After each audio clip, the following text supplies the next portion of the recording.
Samuel Langhorne Clemens, better known as Mark Twain, is arguably America's most cherished writer. Even in his time, he was as popular a celebrity as anyone in the country. Yet, as successful as he was as a writer and a speaker and a humorist, Twain was not a businessman. His publishing company went bankrupt. Later, he squandered thousands of dollars on a typesetting machine that was never completed. He even lost royalties on his own books when they were plagiarized before he even had a chance to publish them himself. Thus, America's most beloved writer was often adrift in what he might describe as the perilous waters of financial instability. And if the truth be known, the creator of Huck Finn and other memorable characters may well have perished in those waters were it not for a business tycoon known to those who tangled with him as Hellhound Rogers.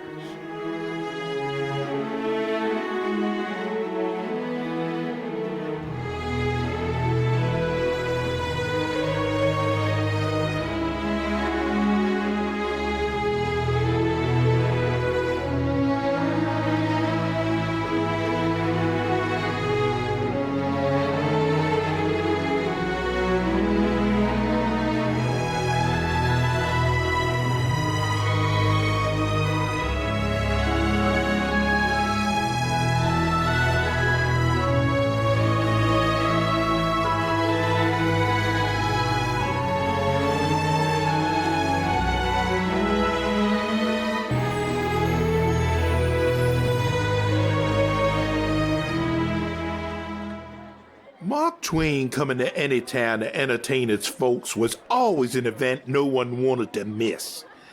Many a young man earned 2 bits or more handing out flyers to eager citizens who were willing to stand in line for tickets to see and hear America's wisest man share his many adventures.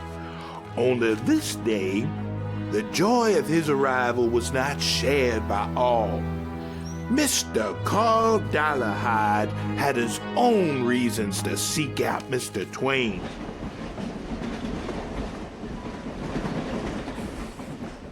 Now, many folks, and even very important ones, find a way to Missouri to see Mr. Mark Twain. The celebrated writer and lecturer was soon to find out that one of his admirers was Henry Huddleston Rogers, a man who was as famous in high finance business as Twain was in the literary world.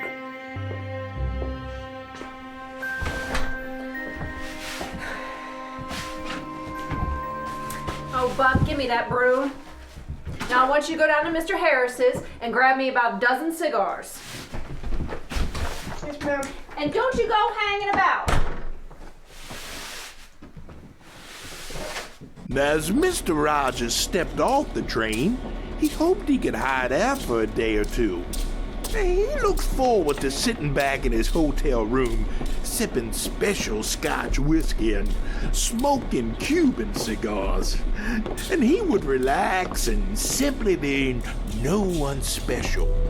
And in the evening, he would get to listen to his favorite writer from the best seat in the house. Why, Mr. Twain, you're early. That, madam, is an accurate assessment. It is my custom to arrive late for my performances, courtesy of the Northern Pacific Railroad. Oh, he was one of the first world-renowned lecturers. He traveled Europe and many other places, giving many talks. And he identified with the common person. He told stories that really related to just the common people, and people flocked to his lectures. One, I remember, there were like 1,200 people who came just to hear his lecture. Very well known.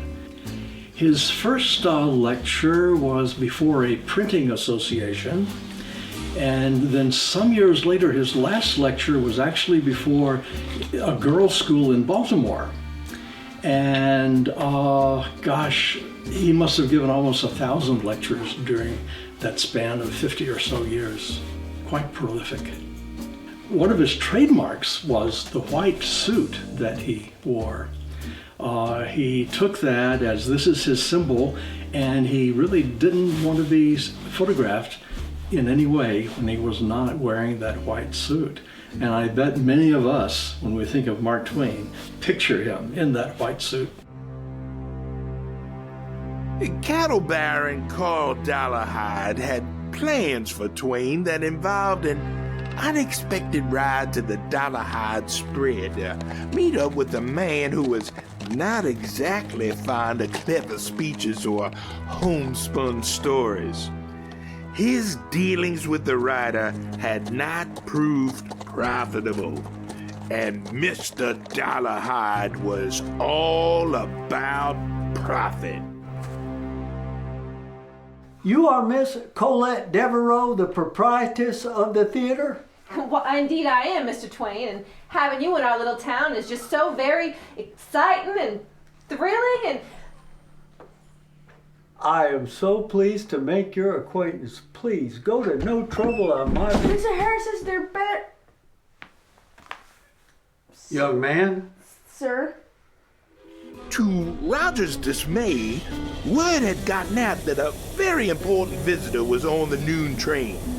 The town marshal and his friend the mayor, they hurried to the station to welcome the man they considered an even bigger celebrity than Mark Twain. Let me tell you about Hellhound Rogers, Henry Huddleston Rogers, an American industrialist and financier who gained his entire fortune through the oil refining business. From 1861 to 1909, we are talking about a ruthless businessman. He started his own companies at the age of 21 and ended up starting from Woonsooko Oil Refinery to the Amalgamated Copper Mining Industry. And then he found himself the vice president of Standard Oil and the chairman of their organization's operational committee. Not only that, he was the president of the Ohio River Railroad, eventually creating a subsidiary, the West Virginia Short Line Railroad. Having Rogers come into your town would have made front page news. Everyone would have been talking about it. It's almost as if 10 years ago, Steve Jobs walked right into your town.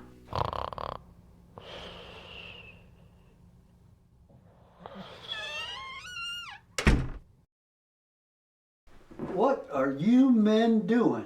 You two fixing to be the gents that assassinated Mark Twain? Shut up. You keep quiet. Mr. Dolarhyde wants a word with you. You must be one dumb cowboy telling Mark Twain to keep quiet. I was quiet once in Indiana 30 years ago for about 30 seconds. Shut up. Don't need no fancy speeches. Mr. Dolarhyde ain't used to waiting for nothing. Dolarhyde. That Carl Dolarhyde that invested in the Page Compositor? Is Dolarhyde fixing to pull his money out of my butt? Shut up. I have wit, charm, and good looks, but I am flat out of money. I am flat broke, busted, and financially insolvent. Get up. Financially insolvent. What's insolvent? Go get his coat. Get moving like you're going to a picnic.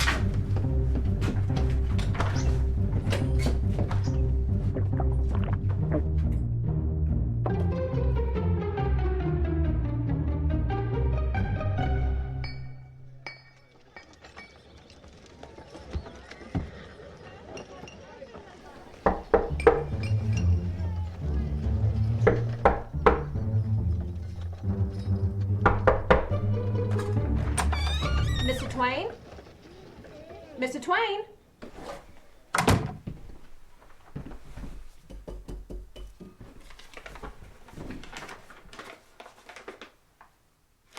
Buck, get in here! I want you to take this to the marshal, and I want you to do it right quick. Yes, ma'am.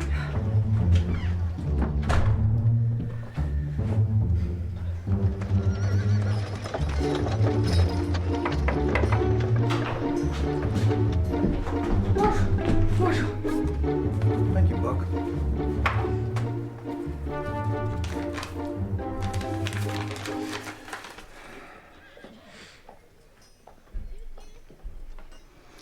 Buck, go tell the mayor to meet me in the hotel. Yes, sir. Yes, sir.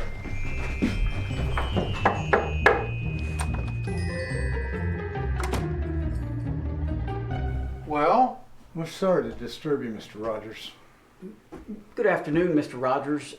We know you're here to see Mr. Twain, but I'm afraid we have some bad news. The truth is, Mr. Rogers, Twain has been kidnapped. And not to worry, we know who has him. A man named Dollarhide. He's got a ranch east of town about 2 miles out. We'll get him back in time for his lecture. We'll assemble a posse and ride out to Dollarhide Ranch. It's getting late, so we'll take him out in the morning. Mr. Twain doesn't lecture till tomorrow night, but we'll bring him back, I assure you. Mr. Dollarhide's not a vicious man. Matter of fact, he's probably just joking. He does like to get the newspaper men all riled up. Well, thank you, gentlemen. Just keep me informed, will you? Henry Hellhound Rogers didn't get his nickname by depending on others to get the job done. Arriving at Twain's room, he was delighted to discover that he and his favorite writer had a lot in common. He quickly hatched a plan to solve the problem of Mr. Twain's sudden disappearance. Miss Devereaux, please arrange a carriage. Yes, sir. I also need directions to Dollarhide's ranch. Of course, sir. Thank you.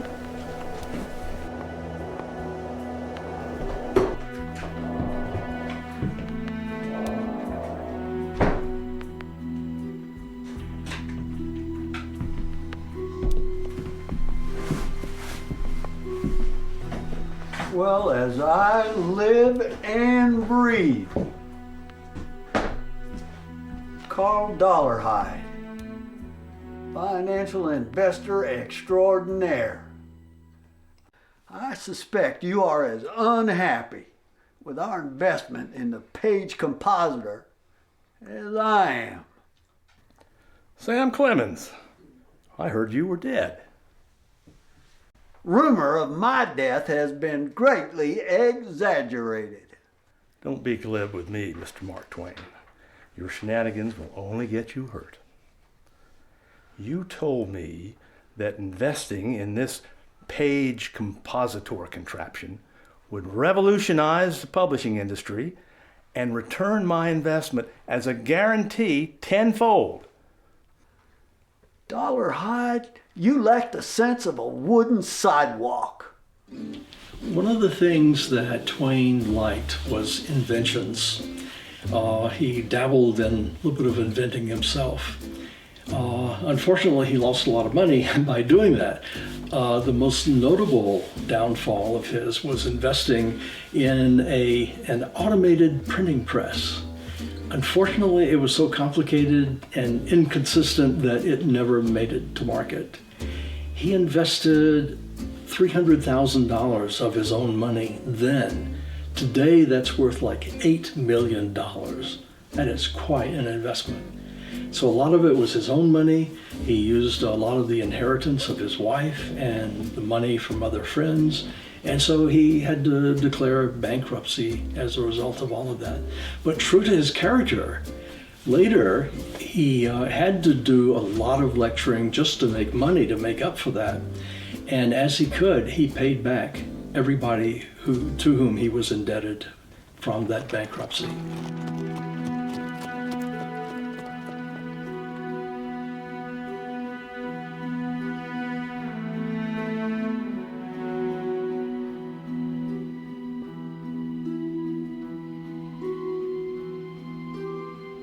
The papers back east are full of rumor about my financial difficulties. Most of it is hearsay and conjecture. I don't want to hear about your problems. You got me into this, and I want my money. We have that much in common, Dollarhide. I want my money too. But it looks like neither one of us is going to have it anytime soon. The only money I have is the advance on my lecture tour. And that is just enough for whiskey and cigars. I am not worth the powder it would cost to shoot me. You cost me $40,000, and I better get it back quick, or you are going to be one hurtin' scribbler. Now, this is what's going to happen. In the morning, Mr. Hudson will take you back to town, and Mr. Hudson will collect your lecture fee. And Mr. Hudson will remain with you for as many months as will be necessary until we are square.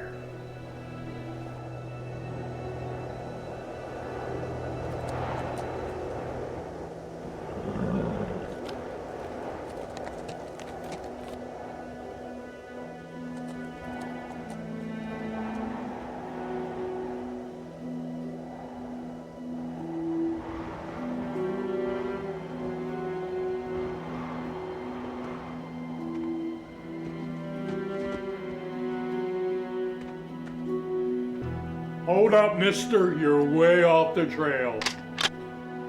Mister, I seem to have made a wrong turn way back. My rig is out by your gate, and I'm in need of some direction. If you'd be so obliged to assist me, share the Scotch whiskey.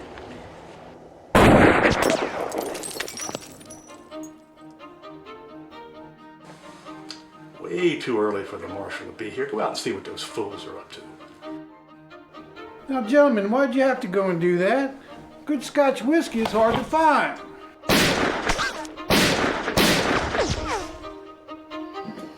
What are you boys up to?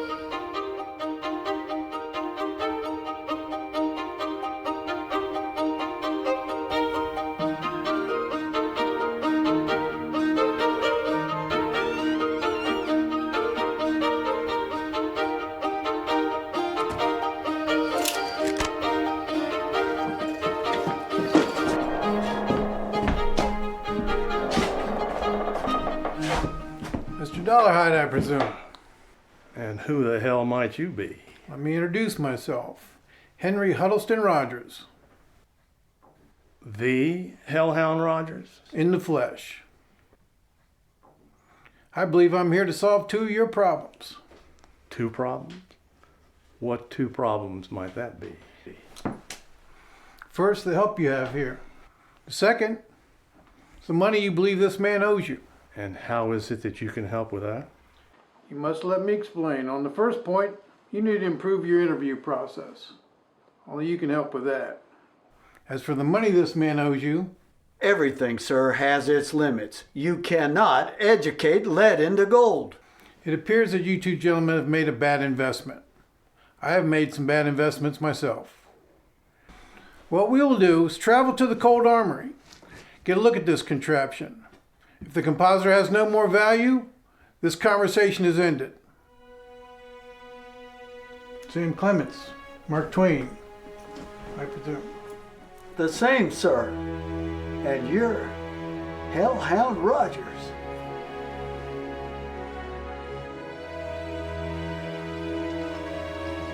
It has always been my rule to never smoke when asleep and to never refrain from smoking when awake. Before I forget, things you expect to be pilfering from my hotel room, I expect them to be returned directly. Also, I'll be in Fairhaven on Monday. I hope you won't be there. Mark Twain openly credited Henry Huddleston Rogers with saving him from financial ruin. But more importantly, they shared a close personal relationship. Although opposites in many ways, their friendship lasted over 16 years. It ended with Rogers' death in 1909. Mark Twain died within the year. As a side note, it was Twain who introduced Rogers to a marvelous child who as an infant was made deaf and blind by illness. Twain was concerned that although she had passed her entrance exams to Radford College with honors, her poverty might prevent her from completing her degree. Rogers not only paid for the young woman's education, but he also provided a stipend for her living expenses. That young woman was Helen Keller. Thank you again for joining us in Tales of the Wild West.